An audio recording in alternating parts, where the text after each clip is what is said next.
Okay guys, सो बात करते हैं नाइव बेस्ड क्लासीफायर्स के बारे में। So naive based classifier basically classification technique है जो कि बेस थ्योरम के ऊपर बेस्ड है। सो मैथमेटिक्स देख लेते हैं बेस थ्योरम की। तो सपोज़ हमारे पास कुछ डेटा है ऐसा कि अगर बाहर का वेदर का आउटलुक है रेनी और टेम्परेचर है हॉट एंड ह्यूमिडिटी हाई है और विंडी नहीं है, तो हम गोल्फ खेलने नहीं जाएंगे। So depending upon these conditions we are trying to find out कि हम गोल्फ खेलने जाएंगे या नहीं। तो अल्टीमेटली हमारा क्लासिफिकेशन क्लास क्या है, either we will play golf और विल नॉट प्ले गोल्फ। तो बेसिकली बाइनरी क्लासिफिकेशन है, तो हमें इसे नाइव बेस का हेल्प लेके सॉल्व करना है। तो देखते हैं। अच्छा, सबसे पहले नाइव बेस में हमें दो एजम्पशन मान के चलनी पड़ती है जो रियल लाइफ में होती भी हैं और नहीं भी होती हैं, ठीक है। सो क्या एजम्पशन है? तो दो एजम्पशन ये है कि जो इवेंट्स हैं वो इंडिपेंडेंट होने चाहिए। मतलब कि कहने का ये मतलब है कि अगर वेदर रेनी है सो इट डजेंट अफेक्ट कि जो टेम्परेचर है वो हॉट होगा या नहीं, ठीक है। तो हम ये मान के चलते हैं कि ये दोनों इवेंट्स आपस में इंडिपेंडेंट है। गर्मी होना या ना होना आउटलुक पे डिपेंड नहीं करता। हालांकि आप देख सकते हो कि रियल लाइफ में इतना डिपेंड नहीं करता है। तो बेसिकली ये कुछ लिमिटेशंस हैं, बट ये हमें एज्यूम करके चलनी पड़ती हैं सो दैट हमारी प्रोबेबिलिटी की वैल्यू काफ़ी एफिशिएंट आती है, ठीक है। तो जो इवेंट्स हैं वो इंडिपेंडेंट होने चाहिए और इक्वली डिस्ट्रीब्यूटेड इवेंट होने चाहिए। बोलने का ये मतलब है कि इक्वल लाइकली प्रोबेबिलिटी है कि वो रेनी भी हो सकता है, ओवरकास्ट भी हो सकता है, और मतलब बेसिकली इक्वली लाइकली प्रोबेबिलिटी होनी चाहिए। यानी कि वेटेड प्रोबेबिलिटी नहीं होनी चाहिए कि हॉट होने की प्रोबेबिलिटी ज़्यादा है कूल होने की कम है। तो वो इक्वल प्रोबेबिलिटी होनी चाहिए, ठीक है।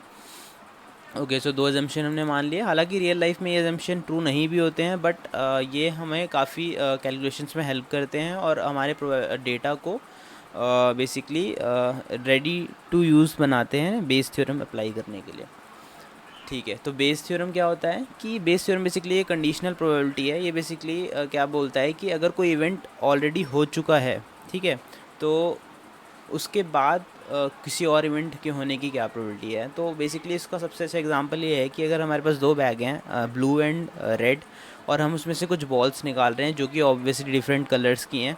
तो सपोज़ मेरी को कुछ ऐसी प्रोबेबिलिटी निकालनी है कि मैंने एक बॉल निकाली और वो ब्लू कलर की निकली, तो क्या प्रोबेबिलिटी है कि वो ब्लू बैग से निकली होगी। तो इस तरीके की जो प्रोबेबिलिटीज़ होती हैं वो हम लोग बेस थ्योरम की मदद से निकालते हैं। तो अब जैसे कि अब बेस थ्योरम का हम लोग इस क्लासिफिकेशन टेक्निक में कैसे यूज़ कर सकते हैं। तो सपोज़ हमारे पास कुछ डेटा है कि ये कंडीशंस है मेरी, ये एट्रीब्यूट्स हैं हमारे डेटा के कि आउटलुक रेनी है, वेदर हॉट है, और ये क्या था, ये था हमारा ह्यूमिडिटी ह्यूमिडिटी हाई है और विंडी फॉल्स है। अगर ये सारी कंडीशन एक साथ ट्रू हैं तो क्या प्रोबेबिलिटी होगी कि हम गोल्फ नहीं नहीं हाँ, तो क्या प्रोबेबिलिटी है कि हम गोल्फ नहीं खेलेंगे, ठीक है।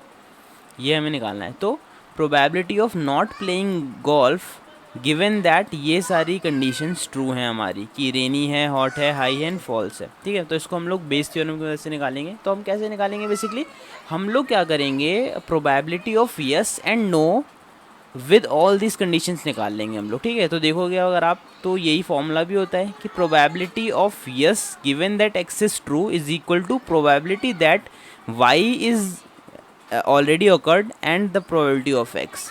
तो बेसिकली बोलने का ये मतलब है कि अगर मैं प्रोबेबिलिटी निकालना चाहता हूँ कि ये सारी कंडीशन ट्रू हैं, रेनी है, हॉट है, हाई एंड फॉल्स है, तो मैं नहीं जाऊँगा गोल्फ़ खेलने। तो ये निकालने के लिए मैं पहले ये निकालना पड़ेगा कि अगर मैं गोल्फ़ खेलने नहीं जा रहा हूँ, ये ट्रू है, तो क्या प्रोबेबिलिटी थी कि रेनी होगा, या क्या प्रोबेबिलिटी थी कि हॉट था, क्या प्रोबेबिलिटी था कि हाई था। मतलब गिवन है कि मैं गोल्फ खेलने नहीं गया, तो क्या प्रोबेबिलिटी है कि रेनी वेदर था या हॉट वेदर था या बेसिकली हाई ह्यूमिडिटी थी। तो ये तो मैं ऑलरेडी पता है डेटा से। तो देख लो डेटा बेसिकली यहाँ पे अगर हम डेटा देखें तो टोटल मैं खेलने कितनी बार गया हूँ, 9 बार गया हूँ, और नहीं खेलने में 5 बार गया हूँ, ठीक है।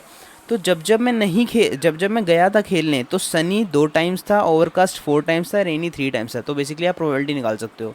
कहने का ये मतलब है कि जब मैं खेलने गया और सनी कितनी बार था, 2, तो 2/9 आपकी सनी की प्रोबेबिलिटी हो जाएगी गिवन दैट आप खेलने गए थे।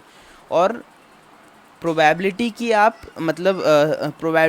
नहीं खेलने गए थे और वेदर सनी था, उसकी प्रोबेबिलिटी हो जाएगी 3/5। क्यों? क्योंकि 5 बार आप नहीं गए हो जिसमें से 3 बार सनी था वेदर, ठीक है। ये प्रोबेबिलिटी अगर आपने निकाल ली तो ये निकालना बहुत ही ईजी हो जाएगा। कैसे? देखो, अब आपको निकालना है कि बाहर वेदर रेनी था, हॉट था, हाई था, फॉल्स था और आप नहीं गए, तो इसके लिए आपको क्या चाहिए। सॉरी, तो मेरे फ्री वाले ट्रायल में सिर्फ 5 मिनट की लिमिट थी, तो मैं दोबारा कंटिन्यू करता हूँ, अब जल्दी इस बारे में ख़त्म कर दूंगा।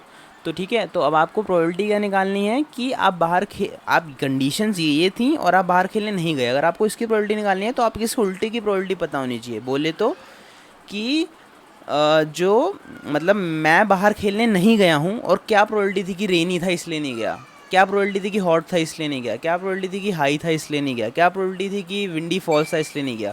तो उसकी प्रोबेबिलिटी आपको पता ही है। देखो, रेनी था इसलिए नहीं गया कि प्रोबेबिलिटी है 3/5।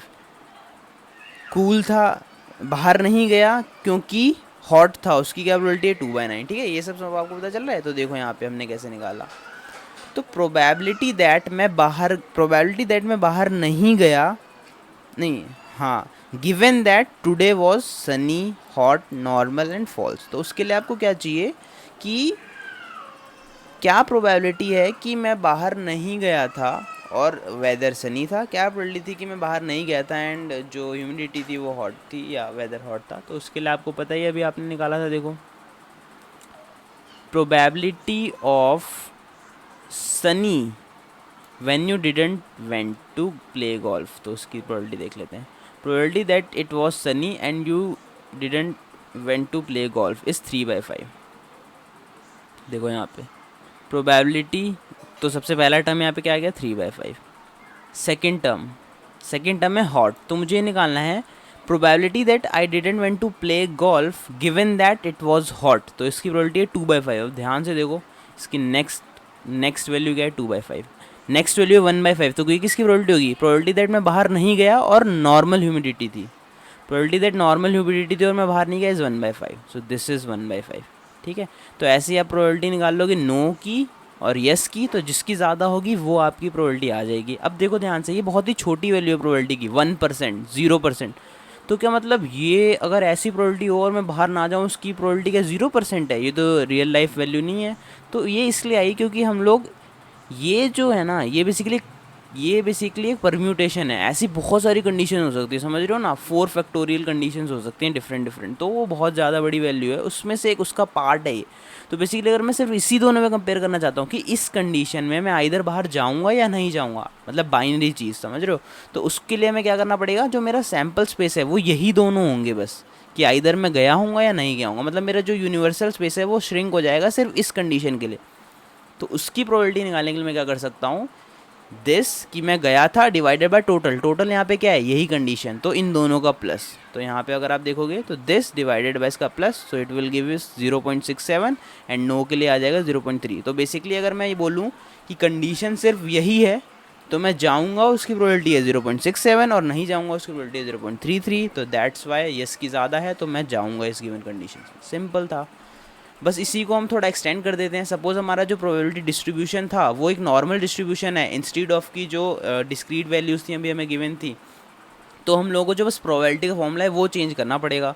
तो बस ये प्रोबेबिलिटी का फॉर्मूला लगाना है। इसमें हमें जो मीन है वो गिवन होगा सैम्पल डिस्ट्रीब्यूशन का, जो सिग्मा है वो स्टैंडर्ड डेविएशन है, वो आपको पता ही होगा, निकाल सकते हो वेरिएंस का मदद से और मीन की मदद से। बस सिंपल है। तो इस बार आप प्रोबेबिलिटी का जो निकाल रहे थे वो सिंपल यहाँ काउंट करके निकाल रहे थे कि 2 टाइम्स में गया था डिवाइडेड बाई 9 टाइम्स में सनी था और 9 टाइम्स में गया था, वैसे आप काउंट करके निकाल रहे हो। यहाँ पे आप इस फॉर्मूले से निकालोगे, बस ये डिफरेंस है। बस यही था आपका नाइव बेस। Thank you.